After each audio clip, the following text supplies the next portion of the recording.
দেখুন, ভাগ্য দয়েন বহু জন্ম সমর্জিতেন ভক্তিকল্প তরু দেবশিবাদ নারদ বলছেন, মানুষের জীবনে সৎসঙ্গ কখন হয়, ভাগবত সঙ্গ সৌভাগ্য কখন প্রাপ্ত হয়, বহু জন্ম সমর্জিতেন। একটি দুটি জন্ম নয়, বহু জন্মের স্বীকৃতি পূর্ণ সৌভাগ্য একত্রিত হলে তবে তার জীবনে সৎসঙ্গ সংগঠিত হয়। কে বলছেন? দেবশিবাদ নারদ। বহু জন্ম সমর্জিতেন, বহু জন্মের অর্জিত সুকৃতি পূর্ণ কর্ম সুকৃতি একত্রিত হলে তবে সেই জীবের সাধুসঙ্গ লাভ হয়। সৎসঙ্গ বা সাধুসঙ্গের হেতু কি, প্রাপ্তি কি, সঙ্গের মহিমা কি, এই প্রশ্নের উত্তরে বলছেন, দেখুন মিলিয়ে নিন। যদি এই লক্ষণগুলো আপনার জীবনে না আসে তাহলে সৎসঙ্গ এখনো হয়নি। সেই লক্ষণগুলো কি বলেন? অজ্ঞান অহৈতুকী তম অন্ধকার বিনাশম। সূর্য উদয় হবে আর রাতের আধার দূর হবে না, কি কখনো হয়েছে জগতে? কথা বলুন, হয়েছে? সূর্য উদয় হলো তো রাতের তিমির অন্ধকার দূর হলো। তা আমি যে সৎসঙ্গ বা সাধুসঙ্গ করছি তার লক্ষণ কি বললেন? অজ্ঞান অহৈতুকীকৃত, আমার জীবনের অজ্ঞানতা দূর হবে। যদি না হয় তাহলে আজও সাধুসঙ্গ হয়নি। এবং আমাদের জেনে রাখা ভালো, জীবনে যত দুঃখ, যত ক্লেশ, এই যত জন্ম মৃত্যু জরাব্যাধির মূলে অজ্ঞানতা। ওইগুলো একটু সরিয়ে দাও, অনেক বলার সমস্যা তো, নিভিয়ে দাও, নাহলে ঠাকুর ঘরে রেখে, ওদিকে না, ঠাকুর ঘরে এদিকে রেখে দেন দিন। বলছেন যে অজ্ঞানতাই হলো মানুষের জীবনের সর্ববিধ ক্লেশ, জন্ম মৃত্যু জরাব্যাধির কারণ। দুঃখ অন্য কেউ দেয় না, দুঃখ অজ্ঞানতাই দেয়। আচ্ছা, আপনি সৎসঙ্গ করে গৃহে ফিরে যাচ্ছেন, রাস্তায় অন্ধকারে সাপ সাপ বলে চিৎকার করে ভয় পেয়ে ভীত সন্ত্রস্তে দৌড়াতে গিয়ে পড়ে গেলেন, হাত পা ভাঙলেন, রক্তারক্তি হলো। আর একজন প্রতীক লাইট জেলে বললেন, আরে এ তো সর্প না, এটা রঞ্জু পড়ে আছে, দড়ি পড়ে আছে। ওনার কাছে আলো নেই, অন্ধকারে বাঁকা রঞ্জুটাকে, দড়িটাকে সাপ ভেবে ভয় পেয়ে ছুটতে গিয়ে পড়ে আঘাত পেয়েছে। এটা কি ওনার ভাগ্যের দোষ না অন্ধকারের দোষ? তা আমাদের জীবনে যা কিছু দুঃখ ক্লেশ কষ্ট, তার মূলে হলো অজ্ঞানতা। তো সাধু সঙ্গের প্রথম ফল কি বলছেন? যে অজ্ঞান অহিতকি, যে অজ্ঞানতা, এটা দূর হবে। আর কি হবে? কৃত মোহ অন্ধকার, মোহটা অন্ধকার বলেছে, মোহ অন্ধকার বিনাশন, এইগুলো হলো সৎসঙ্গের লক্ষণ। বৃষ্টি পূর্বে যখন মেঘ লক্ষণ বৃষ্টি হওয়ার, সৎসঙ্গের লক্ষণ কি? অজ্ঞানতা দূর হলো। অজ্ঞানতা বলতে আর অন্ধকার বলতে কারে বোঝায়? এখানে মোহকে অন্ধকার বলেছে। অন্ধকারের ধর্ম হলো এখানে লাইট গুলো নিভিয়ে দিন, তখন এখানে কোনো বস্তু বা ব্যক্তিকে দেখা যাবে কি? মানে অন্ধকারের ধর্ম হলো বস্তুকে আবৃত করে, মানে ঢেকে দেওয়া। তা আমাদের জীবনের অন্ধকারটা কি ঢেকে দিয়েছে? কাকে ঢেকে দিয়েছে? সেই ঈশ্বরকে, পরমাত্মাকে ঢেকে দিয়েছে, দেখতে দিচ্ছে না। গাঢ় অন্ধকারের ধর্ম হলো বস্তুকে আবৃত করে দেওয়া, ঢেকে দেওয়া। তেমনি আমি যে ভগবানের, আমি যে কৃষ্ণের দাসানুদাস, এই যে স্বরূপ, এই পরিচয়টা ঢেকে দিয়েছে। এখন আমি ভগবানকে না দেখে, আত্মাকে না দেখে দেখছি সংসার, স্ত্রী, পুত্র এরাই আমার, আমি এদের, এটাই হলো অন্ধকার। আমি ভগবানের, ভগবান আমার, এই তত্ত্ব না জেনে মোহ অন্ধকার আমাকে দেখাচ্ছে কি এই আমার আপনজন, স্ত্রী, পুত্র, গৃহ, সংসার এরাই আমার সব, আমি এদের সব, এটাই হলো অন্ধকার। তা বললেন এই অন্ধকার বিনা সনাম বিধায়, এই অন্ধকার মোহ অজ্ঞানতাকে দূর করাই হলো সৎসঙ্গের মহিমা। তা হয়তো আমাদের, আমরা তো সঙ্গ করছি, এটি হচ্ছে তো, ধ্যান দিই। আচ্ছা, আর কি আসবে সৎসঙ্গের মহিমা? তদ দয়ত বিবেক। সৎসঙ্গ করতে আসলে আপনার বিপদ আবার দূর হবে না, সৎসঙ্গ করতে আসলে আপনার পুণ্য হবে না, মেয়ের ভালো জামাই পাবেন না, অর্থনৈতিক সমস্যা যাবে সৎসঙ্গ করলে, এইসব না। দেখুন, এই ভেবে যারা আমরা সৎসঙ্গ করি, ভুল হয়। যেখানে গেলে পুণ্য হবে, এখানে গেলে আমাদের জীবনে উন্নতি হবে, এই ভেবে কেউ সৎসঙ্গ করতে আসবেন না। সৎসঙ্গের ফল হলো বিবেক। সৎসঙ্গের ফল কি? বিবেক। মানুষের জীবনে সব থেকে প্রয়োজন এই বিবেকের। বিবেকহীন মানুষ আর পশুতে, বরঞ্চ পশুর যে বিবেক আছে, বিবেকহীন মানুষ পশুর থেকেও নিচে নেমে যায়। এই জন্য বিবেক জাগ্রত হয় সৎসঙ্গের দ্বারা। কি হয়? বিবেক জাগ্রত হয়। বিবেক কেমন জানেন? দুটো টাকা ক্ষতিগ্রস্ত হলে, ব্যবসায় লস গেলে হাহাকার করি, তাই না? এবং দেখবেন অর্থ নাশ হলে হাহাকার করি, মনের মতো কিছু না ঘটলে হাহাকার করি। অনেক লেখাপড়া শিখে চাকরি বাকরি না পেলে একটা হতাশাগ্রস্ত হই। এখন অর্থ নাশ হলে, ব্যবসায় নিয়োগ করলে যদি লাভ না হয় তো হাহাকার করি, কত কিছুতে হাহাকার করি। আমার মনের মতো সংসার হলো না, অর্থ হলো না, জীবনে যা করছি সব ব্যর্থ হচ্ছে, এই হাহাকার নিয়েই তো আমাদের জীবন গেল। কিন্তু একটা মনুষ্য জীবন ঈশ্বর ভজনবিহীন, বিবেকবিহীন যে বিফলে গেল, এর জন্য হাহাকার নেই।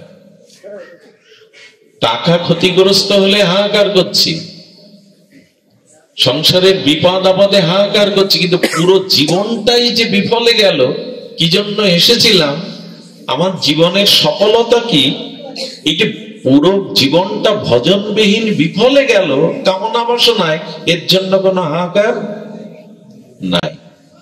বিবেক এই হাহাকারটা জায়গায়, যা করতে এসেছিলে তা এখনো করা হয়নি। জীবন সফল করাই হলো আমাদের উদ্দেশ্য। জীবন সফল কেমন জানেন? আমি আজ কদিন এই দৃষ্টান্তটা বারবার আনছি, খুব অপূর্ব দৃষ্টান্ত। এই একটা কথায় আপনার বিবেক জাগতে পারে। একটা দিয়াশালার কাঠিতে বারুজ আছে, সামান্য আছে না? তো ওই দিয়াশালার একটা কাঠি জলে ফেলে দিলে ওটা বিনষ্ট হলো কিনা, আর কোনো কাজে, মানে ওই যে বারুজটা সফল না হয়ে নষ্ট হয়ে গেল। আর একটা দিয়াশালার কাঠি বের করে বারুজ ঘষা দিয়ে মন্দিরের প্রদীপটা জ্বালিয়ে জলে ফেলে দিলেন। দুটো কাঠি নষ্ট হলো কিনা? দুটো কাঠি তো জলে পড়ে, আগেরটাও নষ্ট হলো, এটাও নষ্ট হলো। কিন্তু যেটা প্রদীপ জ্বলে নষ্ট হলো, সেটা কি বিফল হলো? হলো কি? কারণ ওর কাজ হলো অগ্নি দিয়ে কিছু প্রজ্বলিত করা। ওই দিয়াশালার সামান্য বারুদ কোন ক্রিয়ার জন্য, আগুনটা বা প্রদীপটা জ্বালাবার জন্য, সেটা জেলে নষ্ট হলো। এই জন্য আগেরও কাঠিটা নষ্ট হলো, এটাও নষ্ট হলো, কিন্তু সফল হলো কে? যে নিজের কাজ করতে এসেছিল, সেই কাজ করে নষ্ট হয়ে গেল, চলে গেল। মনুষ্য জীবনে ভগবান ভজন করে যদি নিজের উদ্ধার কল্যাণ না করা যায়, তো জীবন বিফল। সেটা সফলতা কই? ঘর বাড়ি, স্ত্রী পুত্র, খাওয়া দাওয়া, ভোগ বিলাস তো হলো সারা জীবন। যে জন্য মনুষ্য জীবন, ঈশ্বর প্রাপ্তির জন্য এই জীবন, তা হলো কই? এজন্য হাহাকার নেই আমাদের।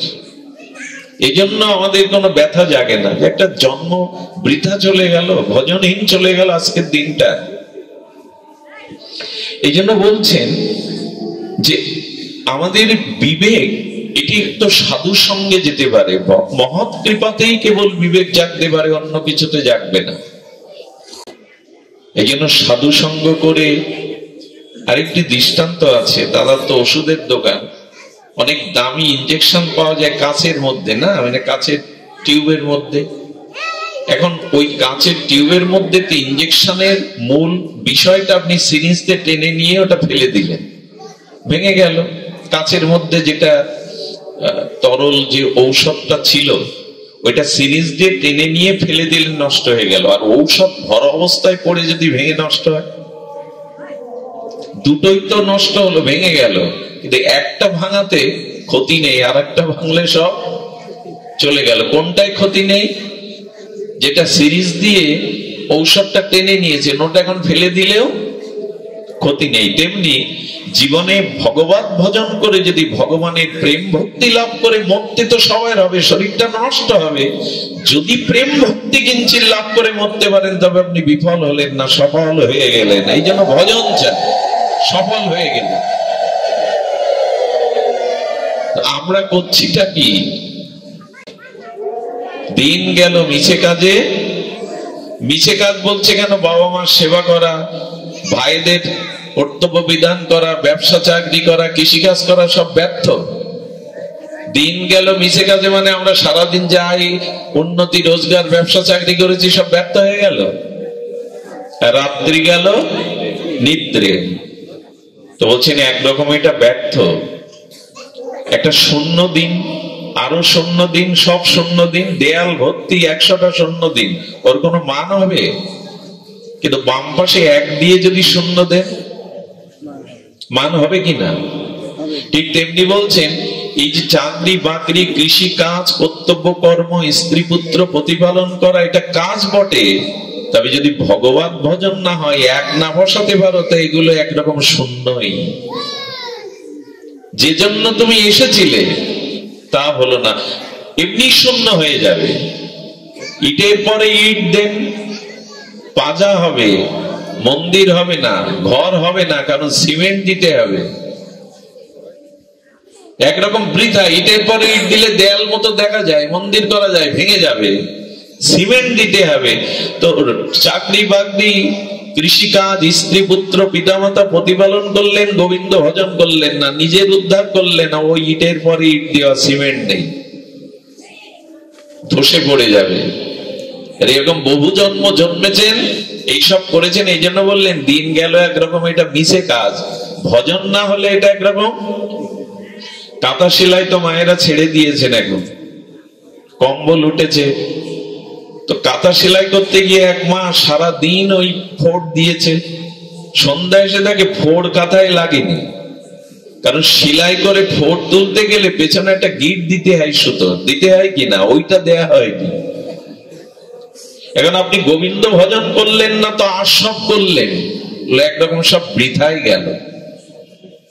ফুলকপি উঠেছে, আর যা যা কিছু দিয়ে রান্না করুন, কিন্তু থু করে ফেলে দিতে হলো, লবণ পড়েনি ওতে। মানে কৃষ্ণ ভজন ছাড়া ওই ফুলকপিটা তো বৃথা না, অন্য যে মশলা দিয়ে রান্না করেছেন ওটা তো বৃথা না, কিন্তু লবণহীন একেবারেই আস্বাদ্য হলো না।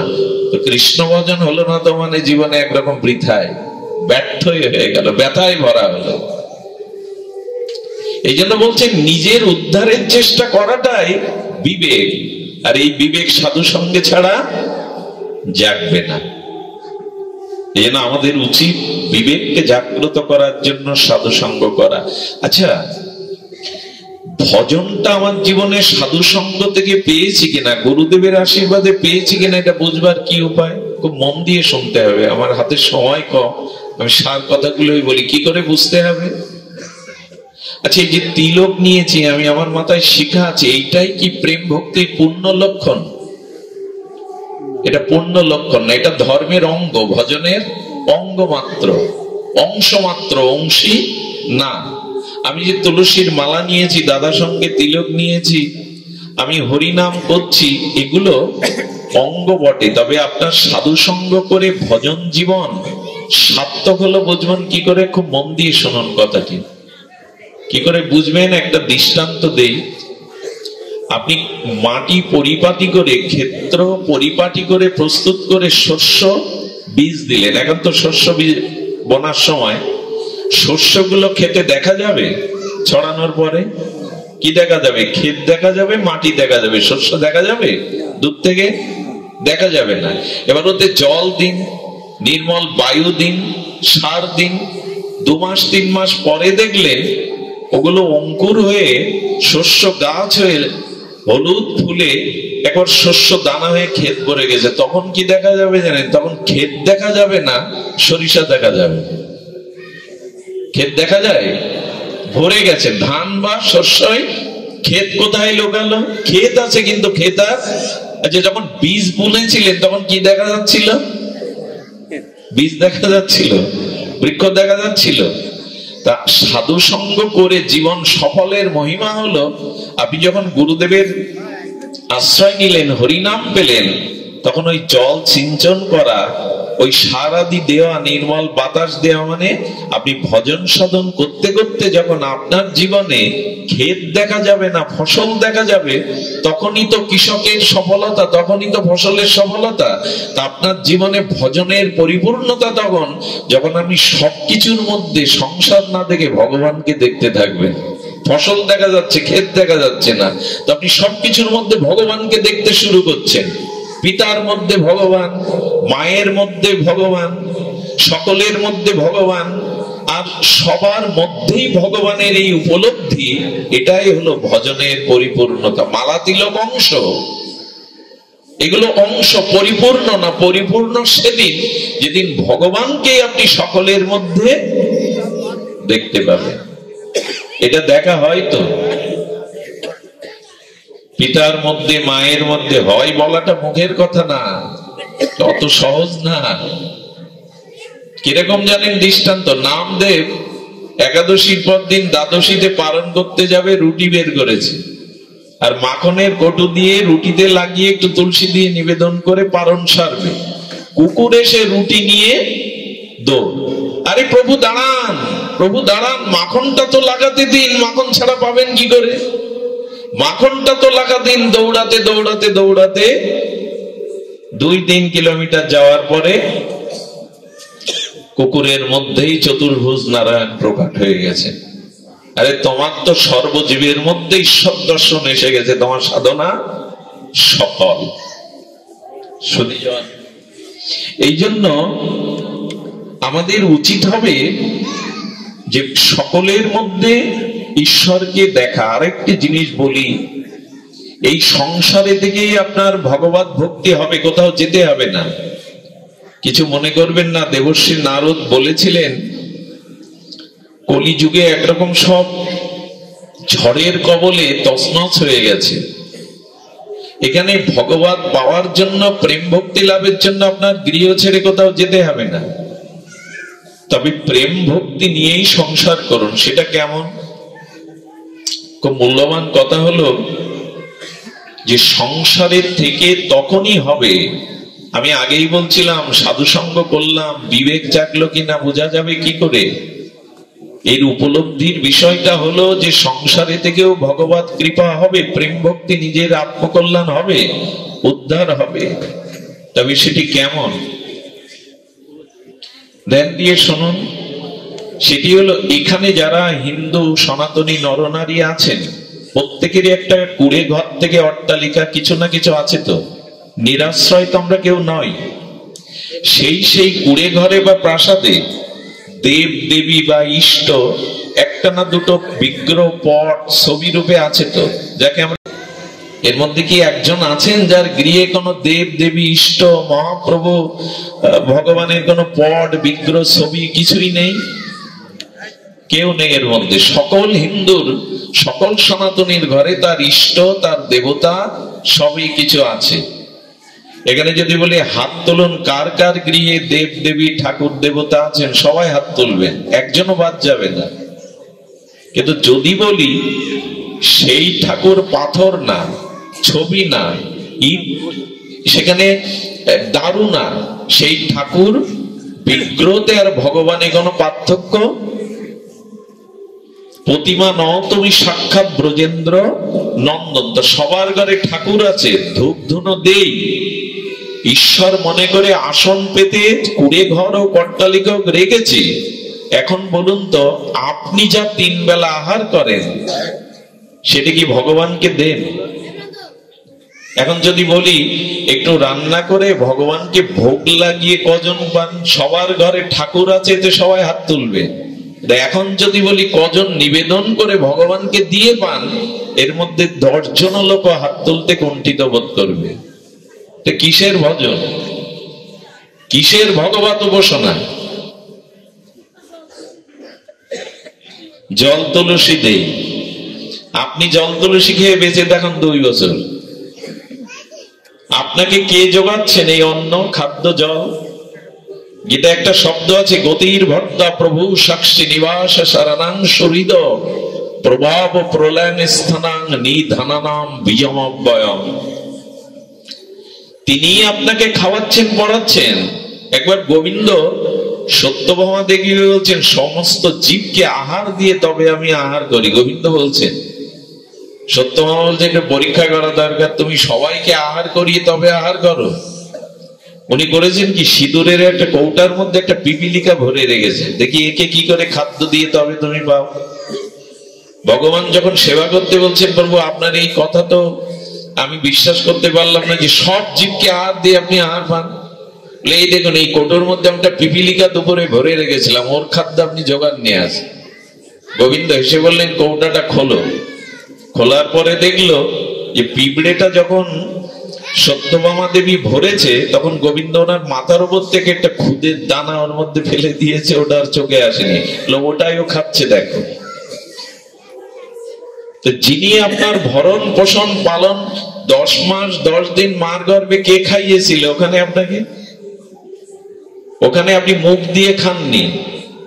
ওই অন্ধকারের মধ্যে কি করে বেঁচেছিলেন? উনি ভর্তা, উনি ভরণ পোষণকারী, অথচ নিজের বেলায় চর্বশেষ্য লেজ্জ পেয়েও 3 বেলা পাবেন, ভগবানের বেলায় নকুল দানা।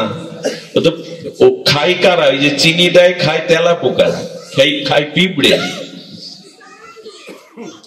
আপনি আপনার ছেলেকে যেটা দিচ্ছেন, স্বামীকে যেটা দিচ্ছেন, তা তেমন মনে করে তাকে দেন। এ অধিকার নেই ভগবানের যে আপনার সন্তানের মতো করে সেবা পাওয়া, আপনার স্বামীর মতো করে সেবা করা। সৎসঙ্গ করে হলোটা কি? এত আসা যাওয়া করে হলোটা কি? এখানে আসলে প্রসাদ দাও, প্রসাদ না পেলে অনেকে রাগ করে উঠে যান, এই ঠিক মতো প্রসাদ দেওয়া হয়নি, দিচ্ছে না। প্রসাদ পাওয়ার লোক এইখানে আমরা আসি কারণ প্রসাদ পেলে কৃপা হয়, প্রসাদ ভগবানের কৃপা। তো বাড়িতে তো ভগবানকে দিয়ে প্রতিদিন পেতে পারেন, এরকম দৌড়াতে হয় না, তো সে ব্যবস্থা নেই কেন? হলো কি? বিবেক জাগলো? এই জন্য আমরা শুনছি বটে, স্রোতের মতো আসছি বটে, অনুষ্ঠান করছি বটে, কিন্তু নিজের ভোগ বাসনা ত্যাগ করে ভগবানকে সুখ দেওয়ার বাসনা আমাদের মধ্যে এখনো ওইটুকুই। ওই 2-4 ঘন্টা কথা শুনতে ভালো লাগে, আসতে ভালো লাগে, কিন্তু তারপর একথা অস্বীকার করতে পারবেন? গীতার কোন বাণীকে অস্বীকার করতে পারবেন? পৃথিবীর কোন দার্শনিক পারেনি। গোবিন্দ বলছেন, আমার বস্তু যে আমাকে না দিয়ে পায় সে চোর। এই কথা অস্বীকার করুন, এই কথার বিপক্ষে আপনি যুক্তি খাড়া করুন। বস্তু তার, সমস্ত পদার্থ তার, তিনি সৃষ্টির মূল বীজ। ভগবান বলেছেন, নিধানানাম বীজম অব্যয়ম, আমি সমস্ত সৃষ্টির বীজ। এই জন্য আমাকে না দিয়ে এক গোপীর ঘরে গোবিন্দ গেছেন, আর সেই দিন গোপী গোবিন্দকে বোকা বানাবে বলে ক্ষীর মাখন ননি ঘর থেকে সব সরিয়ে ফেলেছে, কিছুই রাখিনি ঘরে। কৃষ্ণ কিছু না পেয়ে আর যখন চলে যাচ্ছে, তখন গোপীমারা বলছে, চোর চোর, নন্দের সুতো চোর, চোর চলে যাচ্ছে, চুরি করতে এসেছিল, কিছু পায়নি। গোবিন্দ ফিরে দাঁড়িয়ে তর্জনীছে বলছে, যে ঘরে আমার সেবার ব্যবস্থা থাকে না, যে ঘরে আমার জন্য উপচার থাকে না, তারাই চোর, যারা আমাকে নিয়ে পায়। এবং আমার জন্য যদি কোনো ব্যবস্থা যার ঘরে না থাকবে, আমি সে ঘরে আগুন জ্বালিয়ে দেব।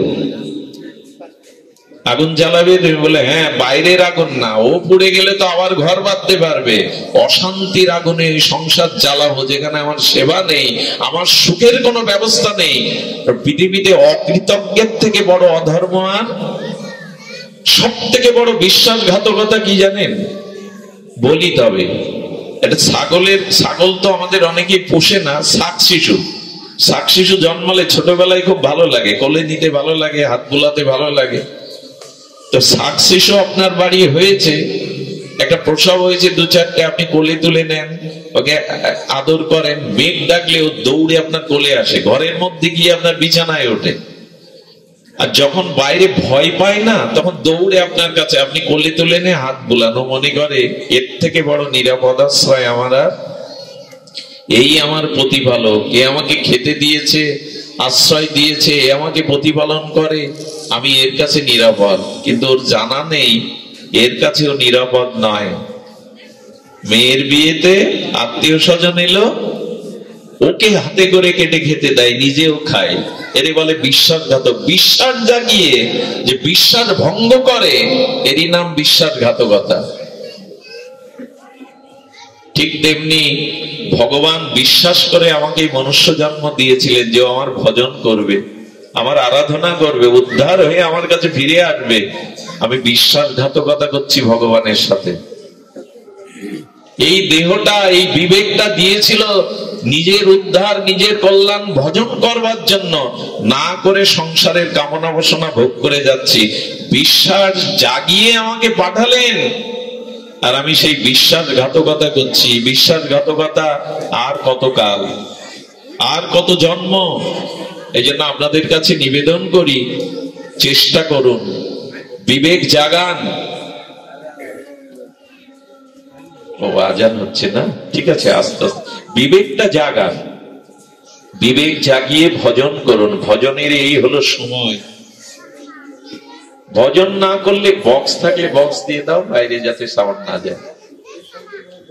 বিবেক যদি না জাগে তবে কিন্তু ভজন করে, সাধু সঙ্গ করে কিছুই হয়নি জানতে হবে, যদি ভজনে মন না লাগে।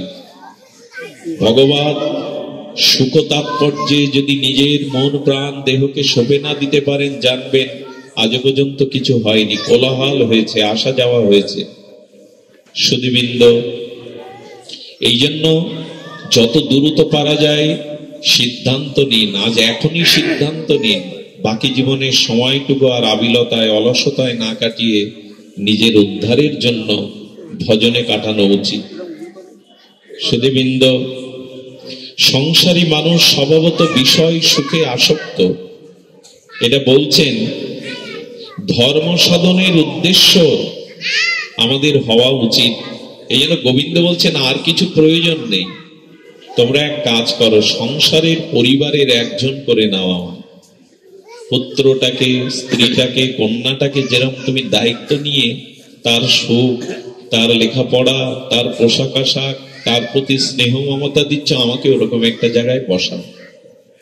এটাতেই সংসারে থাকার সার্থকতা। আমাকে দেয়ালে টানিয়ে ছবি করে রেখো না, আমাকে ওই রঙিন লাইট দিয়ে ঠাকুরের আসনে পর্দার মধ্যে শুধু রেখো না, আমাকে তোমার পরিবারের একজন করে নাও।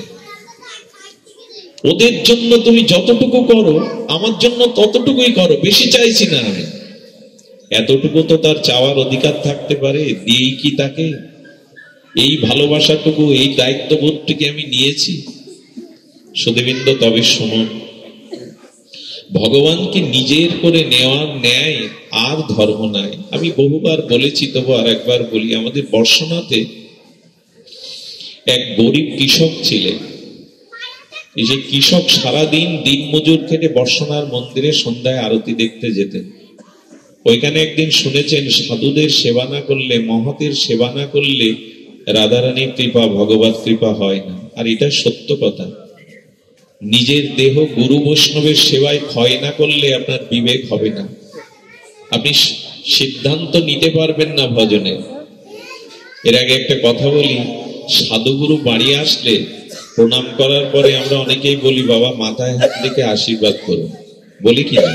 এখনো সাধু যেতে গেলে বলি, আমার মাথায় একটু বাচ্চাটা বাড়িয়ে দিই, স্ত্রী পুত্রকে বাড়িয়ে দিই, হাতে আছেটা কি সাধু? আপনার হাত আমার হাতে পার্থক্য আছে বাবা? মায়েরা আছে কি? 5টা আঙুল হাতে রেখা, এটা একই হাত। তো হাত মাথায় নেই কেন আমরা? বারবার মাথায় নিতে চাই কেন? কি আছে সাধুর হাতে?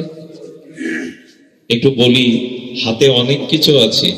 এখানে যদি জুয়েলাইস আসতো তো তারকে আনন্দ দিচ্ছে। আচ্ছা, হোটেলের যিনি রান্না করেন আর মায়ের হাতের রান্না একরকম হয় কি? তাহলে মায়ের হাতে আছেটা কি? হোটেলে যিনি রাঁধছেন উনিও তো হাত দিয়ে রাঁধছেন। মায়ের হাতের রান্না আর হোটেলের কারো রান্না এক হয়? হাতে কিছুটা পার্থক্য আছে।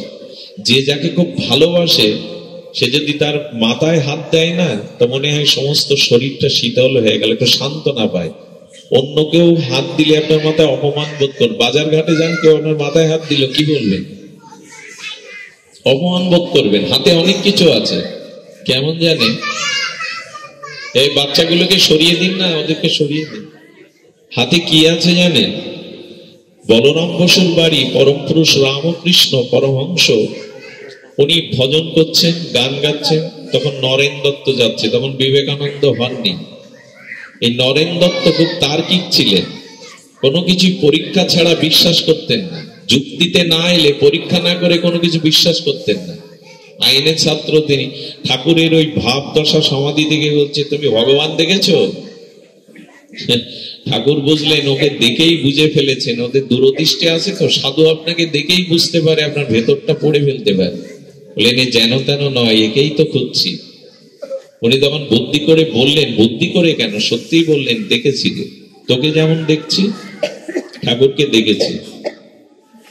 ও যে দেখাতে পারেন। তখন ঠাকুর ওর মাথায় একটা হাত রেখেছিলেন।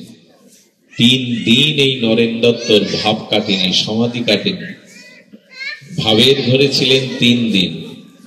তারপরে এসে ঠাকুর চরণে পড়ে বললেন, না, ওই হাতে কাজ আছে।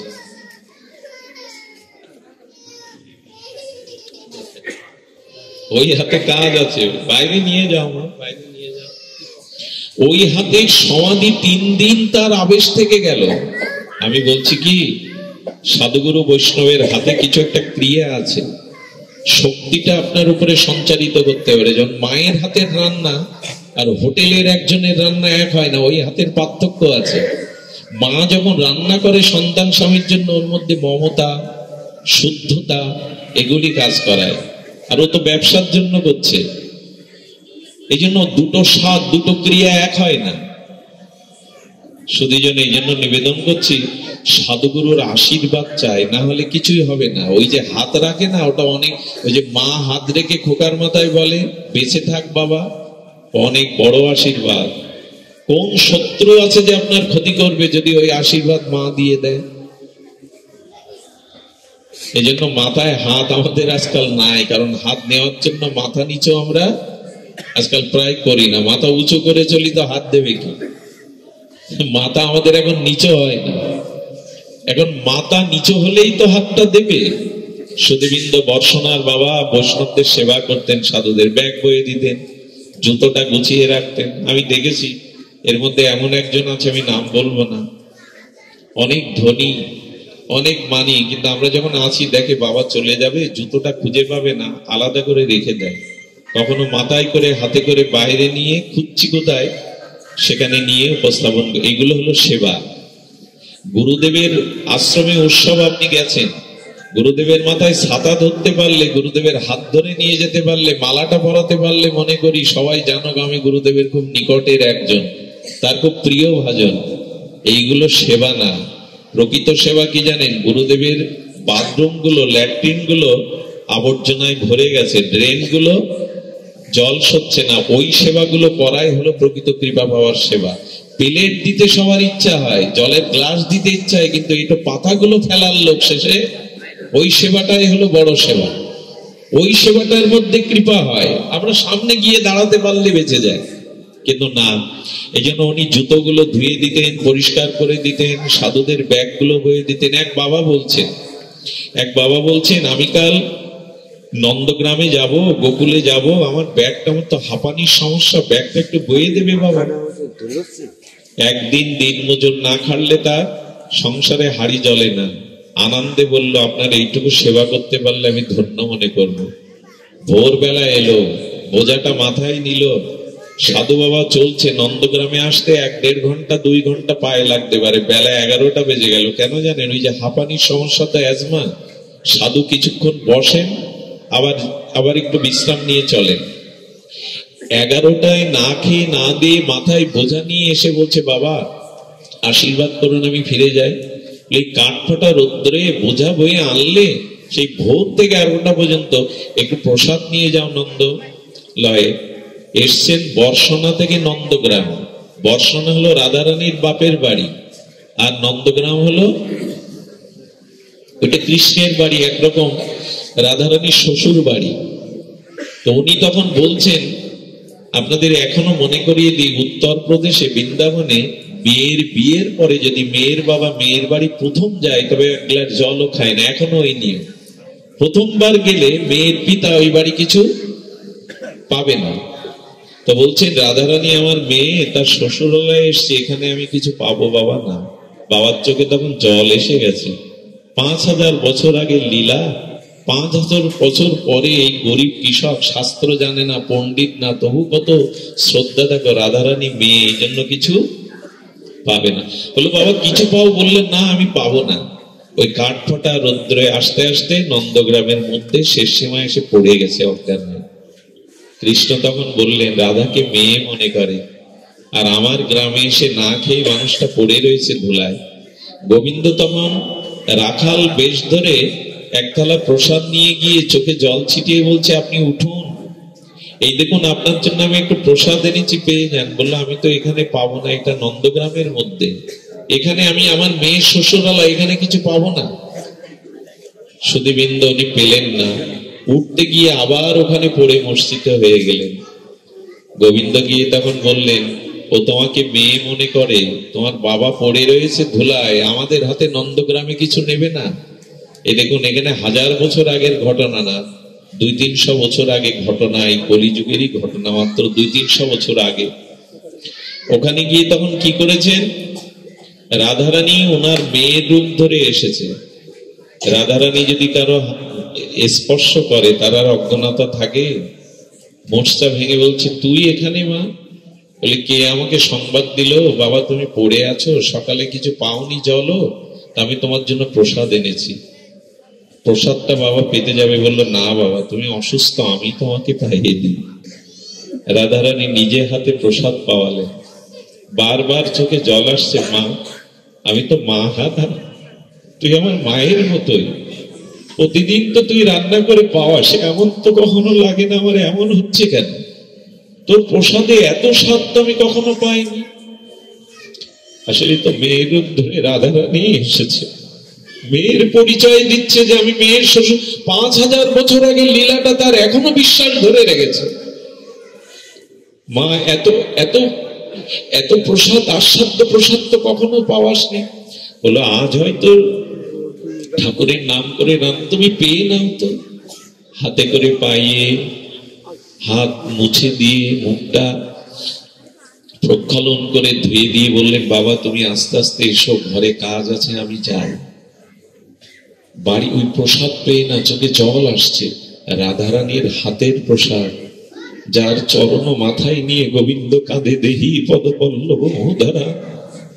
সেই রাধারানী তার বাবার পরিচয় দিয়েছে এইটুকু বিশ্বাসে, তাকে প্রসাদ পাইয়ে চলে গেল। বাড়ি গিয়ে বলছে, মা আমার সামনে একবার আয় তো, তোকে একবার দেখি, তুই এই প্রসাদ নিয়ে পাইয়ে এলি। বলে, কি বোকার মতো বলছো বাবা, আমি তো বাড়ি থেকে বেরোইনি, তোমার জন্য আমি প্রসাদ এখনো তো রান্নায় হয়নি, কোথায় পাবো? সঙ্গে সঙ্গে ঠাকুর ঘরে গিয়ে রাধারানীকে বললেন, তোমায় ভালোবাসতে পারিনি, আমার পাণ্ডিত্যও নেই, শুধু তোমাকে মেয়ে জ্ঞান, লাড়লি জ্ঞান করি, তাতে তুমি নিজে হাতে প্রসাদ পাইয়ে আসলে।